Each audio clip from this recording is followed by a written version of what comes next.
When you look at the Cleveland Browns depth chart, this team is beat up, they're banged up, they're injured, but yet they're still winning football games, and they're winning impressive football games at that. The coaching job by Kevin Stefanski and Jim Schwartz is phenomenal. And I want to give both of those guys a lot of credit because they're going out there coaching with the talent that they have. And you rarely hear anyone make excuses for this team, but they can definitely have them. Deshaun Watson was a starting quarterback with this team. He went down with the shoulder injury right when things were getting good, right when he had that beast of a second half against the Baltimore Ravens, and they beat the Baltimore Ravens. He went out. So then you had to go depend on Dorian Thompson-Robinson. He goes out in the game. Then you had P.J. Walker come in, and everyone knows P.J. Walker is not a starting caliber quarterback in the NFL. Then they call Joe Flacco off his couch, comes in, immediately dotting teams up. They did lose against the Los Angeles Rams, but what he just did against the Jacksonville Jaguars was impressive to see. Is he a perfect quarterback? No, but he's the best option that they have, and they can make the playoffs with Joe Flacco. And if they do, every team in the AFC should be afraid. This defense is very good. They're not as dominant as they were early on in the season because they're dealing with so many injuries, but they are still a very good defensive unit, and no one wants to compete against Myles Garrett. But they may have too many injuries to overcome. I'm not going to completely count this team out, but look at this. You don't even have Nick Chubb. You have to depend on Jerome Ford. You have Kareem Hunt there as well, who was also a free agent that you had to call in.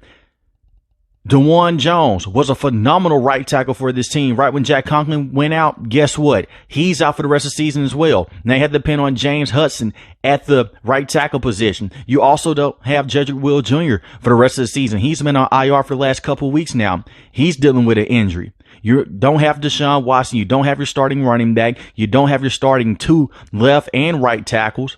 So you would think that would be an issue, but the way that Kevin Stefanski is getting the pressure off of Joe Flacco is pretty impressive to see by calling quick game, calling screens, and also getting the ball out to Amari Cooper. Amari Cooper continues to be a number one wide receiver for this team. Only 2 receiving touchdowns on the season, but 876 receiving yards on the season. And you also look at Elijah Moore as well. 543 receiving yards on the season and 1 touchdown. They're doing everything in their power to keep this thing together on the offensive end, and it starts with Kevin Stefanski. He deserves a lot of credit right now. I've been very critical about him in the past, his play calling, but this is elite play calling in the last couple of games, even against the Los Angeles Rams. He did a very good job of managing Joe Flacco and this offense as well. And you look at the defense, they're still beast. Myles Garrett is one of the best defensive players in the NFL, 13 sacks on the season, 4 forced fumbles. He should be a defensive player of the year candidate. Zadarius Smith may not have those high sack numbers, but he's stopping the run. He's putting a lot of pressure on the quarterback. 3.5 sacks on the season, 1 forced fumble. Jeremiah Owusu-Koramoah, one of the most slept on linebackers in the NFL, can rush the passer, can cover in space, and just can do everything for you. 2.5 sacks, 1 forced fumble in the season, and is a tackling machine and is amazing in coverage as well. Had that great game against the San Francisco 49ers, and since then he's been breaking out since. The secondary, when it's fully healthy, they have one of the best secondaries in the NFL with Denzel Ward, Grant Delpit, and Juan Thornhill as well with Greg Newsome II. If they can keep this thing together and Joe Flacco cannot turn the football over and they can keep things going, they can be in a great situation. You also have David Njoku as well, who dealt with an injury with him burning his face off the field. It's just been a lot of bad luck for this team, but coaching is holding it down right now. And David Njoku has 4 touchdowns on the season and 600 yards receiving. He had those beautiful 2 touchdown catches against the Jacksonville Jaguars.